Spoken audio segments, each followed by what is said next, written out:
Oh, okay. So I just got back from watching Suicide Squad. Um, it doesn't suck. Regardless of what I keep reading and all these people, oh, third act, blah blah blah, this, that, and the other. The bottom line is that as a comic book movie, it's pretty darn good. As you can tell by stuff on the wall, and if you see my room, and there's a whole bunch of comic books over there. I am a comic book fan, and as a comic book fan, um, I went in and judged this as a comic book movie. As a comic book movie, this was pretty darn good. Um, yes, there was issues, some continuity errors that I picked up that probably happened because of the reshoots. Um, Here's the bottom line. Um, oh, oh, fun. Yeah, you notice I don't edit my videos. Um, if you are a comic book fan and you understand structure of a comic book, this felt like a comic book, specifically like a graphic novel, because things happened in this movie that would have happened exactly like would have happened in a graphic novel.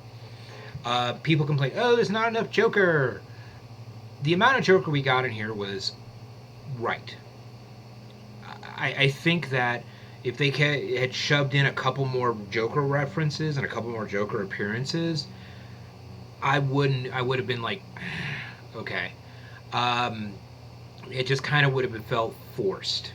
I understand Jared Leto is kind of like, oh, they shot a ton, they could make a whole movie. That's great. There's going to be a Batman movie where the Joker is the main bad guy. It'd be the third Batman feature film where the Joker is the main bad guy. But that'll work. This was a great introduction. I loved I've loved uh, uh, I loved every version of the Joker that has been out so far. They have played a different aspect of the Joker. This version of the Joker, okay, I mean, Heath Ledger's Joker will always be hands down the best Joker out there. I don't care. Anybody could say anything about Jack Nicholson's or Cesar Romero's or the any. I mean, even the animated versions with Mark Hamill.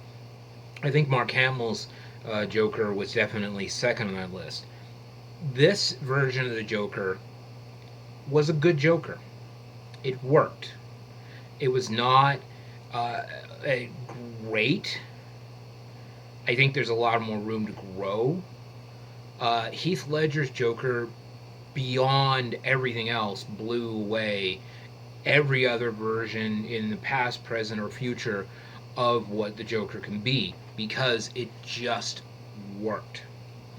The intensity, it felt like the Joker. I Nicholson's Joker was okay. I mean, it hit all the marks. Cesar Romero's was great for its time, but this version of the Joker definitely fits this universe. Um, Harley Quinn was amazing, and I know there's some people out there complaining that she was in short shorts or and she was sexualized and blah blah blah.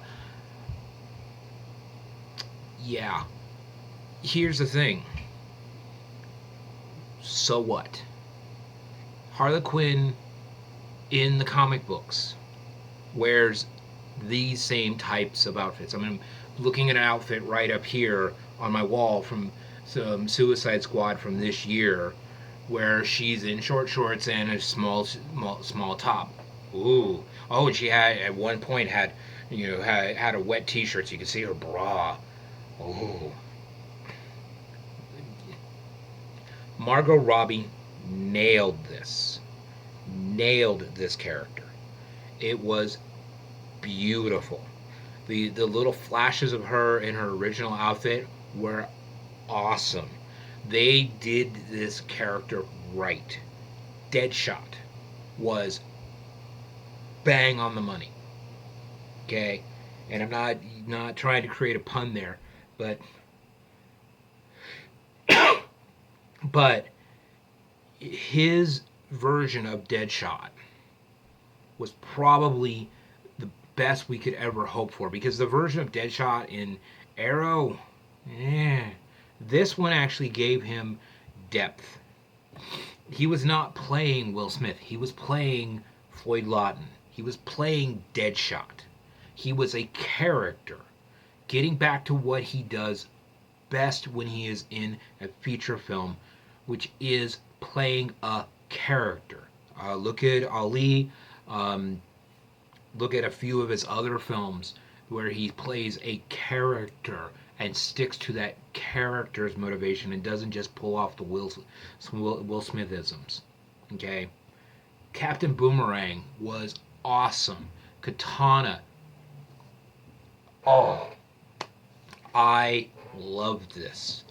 This was the absolute best version outside of the original comic books of Katana. Rick Flag, okay, yeah, he was just kind of there. Croc, Killer Croc. Oh my God, the makeup effects were great. His whole way of being. I mean, each of the characters got their moment to shine, and Croc's moment was awesome. There was every bit of this was great. Amanda Waller. I really was thinking Viola Davis. I don't know if she could pull this off. She could pull off the viciousness of Amanda Waller. She pulled it off spectacularly. Okay, amazingly. And I don't care, spoilers, whatever, but that scene in the bunker where, as she was leaving, she just guns down a couple of people, doesn't flinch. I'm like, that's Amanda Waller. Oh, this was beautiful, and they did this kind of, because in the older versions of Amanda Waller, she was very heavy set. In the newer version, she's a skinny little thing for some reason. Viola Davis fit that nice middle ground of that character. The violence that this character can do was amazing. Slipknot was there as a blow off, again, not pun not intended. But he was there basically just to kind of go, hey, by the way, this is real. Um, just, I do have to say that the Enchantress, I think they could have done better. Her brother was a waste. Common was a fucking waste. Total waste in this movie. Okay? There is no reason that he could not have been the brother character and done the exact same thing that happened to June Moon in this. Okay? You could have had the exact same thing. But instead, we had some random guy get the power of the brother. Like I said, if you are going to see this as a straight movie, no. This is not a straight movie. This is a comic book movie. And you have to treat it like a comic book movie. And people go, well, good movies are good movies. Horror movies have to be judged as horror movies. Okay? You have to judge them on the genre they exist in. That's it. Okay? You cannot, on all films, judge this versus like The Revenant. Okay? Or Interstellar, or, whatever. This is a comic book movie and it's great. So, yeah. I'm going to go back and see it again. Now that I've gotten through it once, I can go back and enjoy it for all the little bits that kind of just flew by me. I'm really excited to see this again. go down and put my money down, go and get my drink cup refilled. Yeah, this is how much I go to the movies. I bought a cup for the local theater that I do, and I can go get this refilled every time I go for like $1.50. Okay, I got some good Mountain Dew in here right now. They don't have Mountain Dew. I put Mountain Dew in it. But yeah, if you enjoy a comic book movie, go in with this expectation that it is not necessarily a great film, but as a comic book movie, it is good. So that's it for now. Like, subscribe, tell me I'm wrong.